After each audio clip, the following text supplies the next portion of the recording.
Picture this. The world's largest country by landmass, Russia, has a unique election system where the president serves for 6 years, unlike the 4-year term common in many other nations. A fact that might surprise many, but it's true.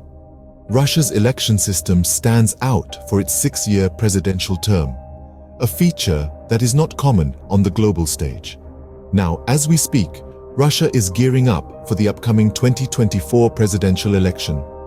The incumbent president, Vladimir Putin, has announced his candidacy, potentially extending his rule for another 6 years. With a staggering number of around 112 million eligible voters, the election is an event of massive magnitude and significance. However, the election system in Russia has been under the radar for potential electoral manipulation and crackdowns on opposition figures, with opposition leaders imprisoned or exiled and independent media outlets blocked. Putin's victory and continued dominance until at least 2030 seem assured. Quite an intriguing start, isn't it? But there's a lot more to the Russian election system. Let's delve deeper. While every nation has its unique election process, comparing them can bring some fascinating insights. So how does Russia's election process stack up against others? Let's begin with the term of office. In Russia, the president serves a term of 6 years, a considerable length compared to the 4-year term served by the president in the United States. Meanwhile, in the United Kingdom, a prime minister can theoretically serve an unlimited term, with general elections held every 5 years. India, the world's largest democracy, sees its prime minister serve for 5 years, similar to the UK. Now, onto the election process itself. In Russia, the president is elected by a direct vote of the people, much like the United States. However, there is a significant difference. In the US, the president is not directly chosen by the popular vote, but by an electoral college consisting of representatives from each state. In contrast, Russia's system is more straightforward, with the candidate receiving the highest number of votes winning the presidency.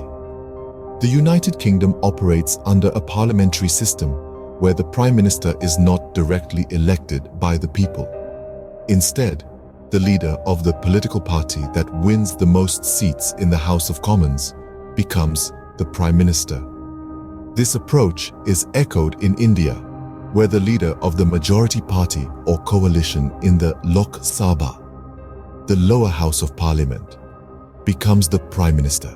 Political parties play a crucial role in all these countries, yet the nature of their influence differs.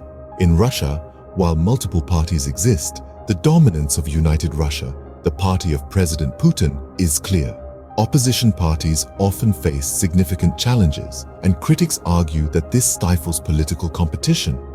Comparatively, the United States has a two-party system, with power often alternating between the Democrats and Republicans.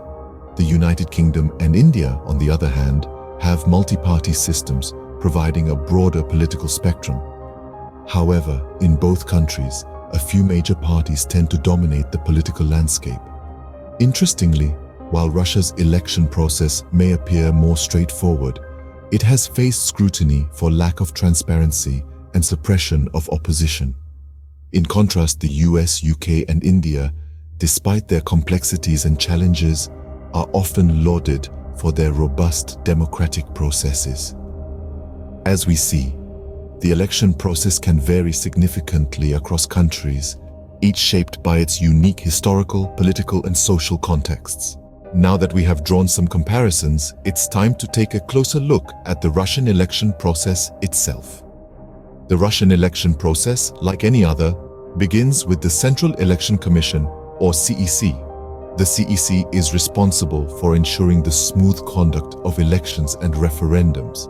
It is also tasked with the crucial role of overseeing the nomination and registration of candidates. Speaking of candidates, the nomination process in Russia is quite intriguing. Candidates may be nominated by political parties, or they may choose to run as independents. However, it's not as simple as just declaring one's intent to run.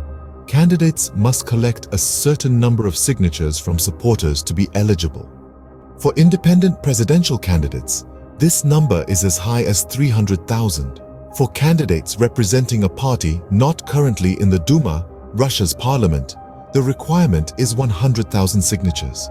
And for those fortunate enough to be from a party that is in the Duma, well, they can skip this step altogether.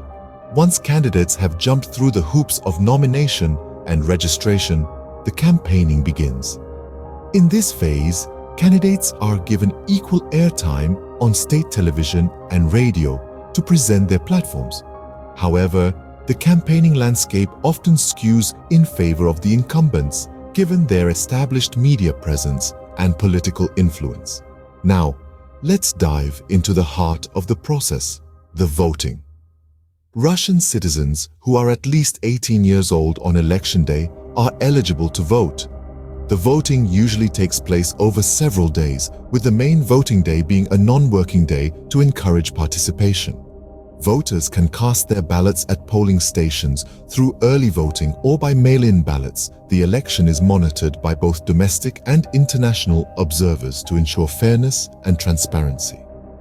But what happens after the votes are cast? The ballots are counted by the local election commissions and the results are sent to the CEC. If a presidential candidate receives more than 50% of the votes, they are declared the winner. If not, a second round of voting is held between the two candidates with the highest number of votes. The Russian election process, as we see, is a complex interplay of various elements shaped by the country's unique political landscape. It's incredible how much we can learn when we take a closer look, isn't it?